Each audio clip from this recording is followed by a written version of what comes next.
Why are neurodivergent individuals more prone to burnout, especially in the classroom setting or in the work setting? Let's dive into that just a little bit.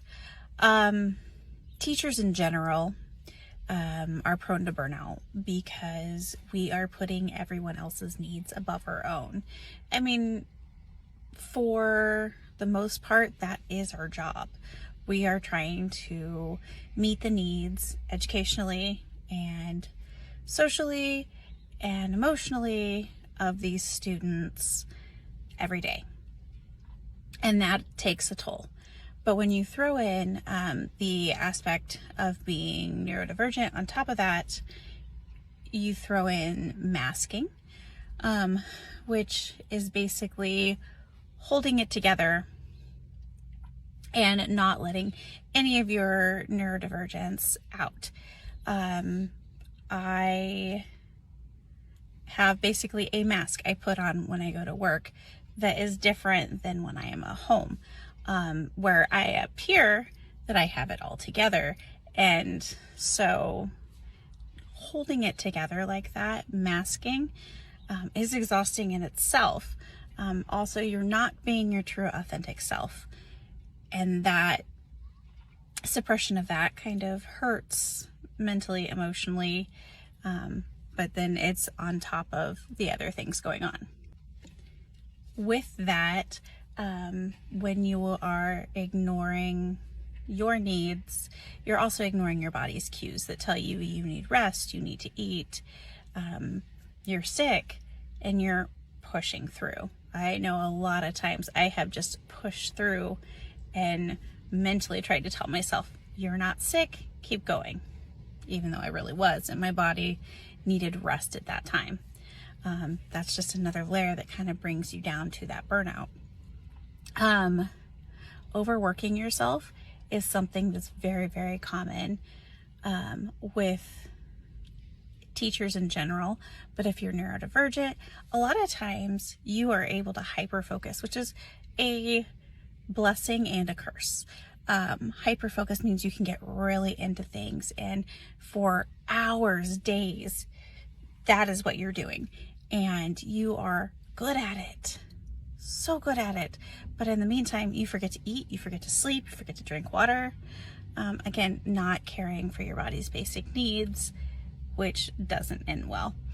And a lot of us, teaching is our passion, and sometimes it's our subject matter is our passion, and so it's very easy for us to hyper focus on that and overwork ourselves.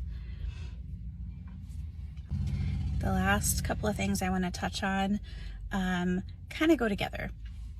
So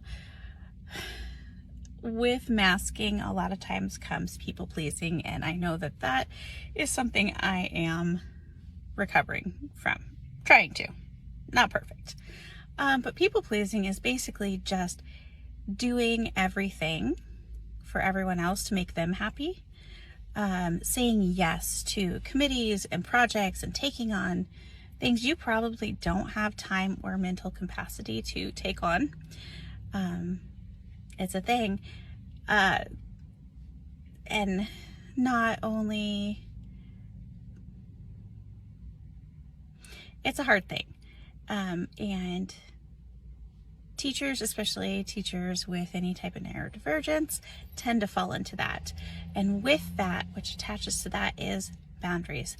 Not having hard set boundaries.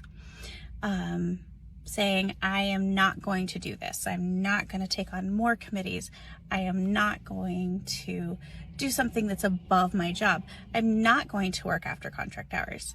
Whatever those things are, sticking to those can be difficult when you are a people pleaser. You want to make somebody happy, and you know setting that boundary may not make somebody happy, but all of that, all of those things, like piled on top of each other over years, are what lead to burnout, and why burnout is not just a mental state of being, it's also physically affecting your health as well as your mental health. Just something to think about. as we start the school year, what are some things that you can do to avoid burnout now? Like, set those priorities, set those boundaries. What are some things that can help you out?